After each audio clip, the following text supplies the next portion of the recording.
اس کی جو ہے عقیدہ خراب ہے، جو اہل بیت کا مثلا معاذ اللہ دشمن ہو، تو یہ جو ہے بہت بڑا عیب ہے، یہ چھوٹا عیب نہیں ہے کہ آپ اس سے جو ہے نظر انداز کر سکتے۔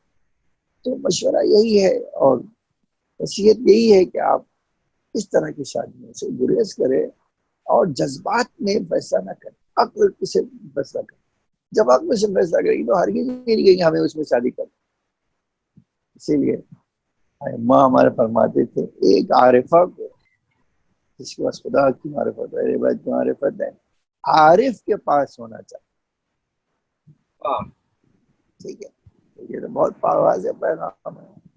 اب کا آپ میں حلال ہے حرام ہے وہ دوسری بحث، لیکن جو ماں نے ادب سکھایا ہمیں اس ادب کے مطابق تو کیا ہونا چاہیے، ایک عارفہ کو عارف کے پاس ہوتا ہے، ایک مومن کے لیے سوٹیبل ہے، اس کے علاوہ اس کو کفر نہیں کہا جائے۔